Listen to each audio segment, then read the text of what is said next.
હતો શું છે સમગ્ર હકીકત કોણ છે આરોપી ક્યાંથી હથિયાર લાવ્યા હતા કઈ રીતે આખો બનાવ બન્યો છે ઈજા પામનાર કોણ છે એની ઉંમર શું છે એની તબિયત કેવી શું તપાસમાં સામે આવી ગઈકાલે મોડી રાત્રે નારોલ પોલીસ સ્ટેશન વિસ્તારમાં સ્થાનિક પોલીસને જાણ થઈ કે એક ફાયરિંગનો બનાવ બનેલ છે.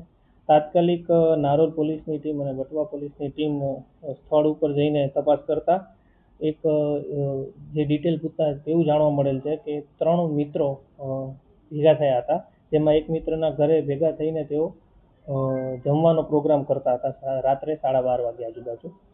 ત્યારબાદ જે આ કામના આરોપી છે સિદ્ધાંતસિંહ, તેમના ઘરમાં એક પિસ્તોલ, દેશી બનાવટની પિસ્તોલ હતી. તેને એકબીજા જે મિત્રો છે તે ચેક કરતા હતા લોડ કરીને, અને તેવામાં આ સૌથી પહેલા જે ઈજા પામનાર છે તેના દ્વારા પણ ચેક કરવામાં આવી. ત્યારબાદ આ કામના જે અન્ય આરોપી છે તેને ચેક કરતા, લોડ કરતા, મજાકમાં ફાયર કરતા તે ફાયર થયેલ, અને તેઓના જ એક મિત્ર જેનું નામ છે ધર્મેશ કુમાર નનકુભાઈ મિશ્રા, તેઓને માથામાં કાનની ઉપરના ભાગે એક ગોળી વાગેલ છે.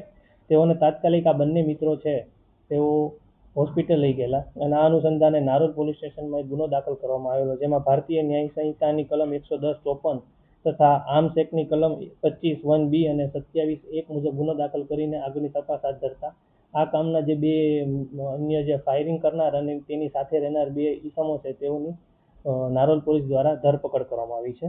આ બંનેના નામ છે સિદ્ધાંતસિંહ સુનિલસિંહ ભૂમિહાર, જેઓ મૂળ મધ્યપ્રદેશના રહેવાસી છે અને ખાનગી બેંકમાં તેઓ રિલેશનશિપ મેનેજર તરીકે કામ કરે છે.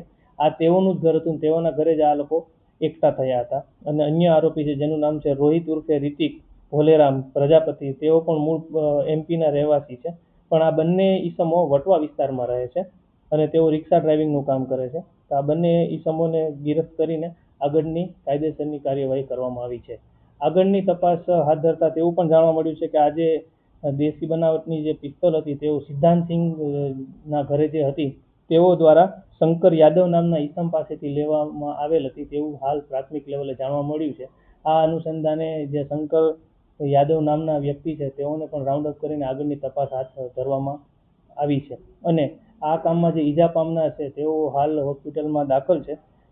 તેઓ એકવાર કોન્શિયસ પણ થયા હતા. તે અનુસંધાને પણ આ ઘટના બાબતે રીવેરીફાઈ પોલીસ દ્વારા કરવામાં આવેલ હતું અને હાલ આઉટ ઓફ ડેન્જર છે, પરંતુ હાલ અત્યારે એડમિટેડ છે.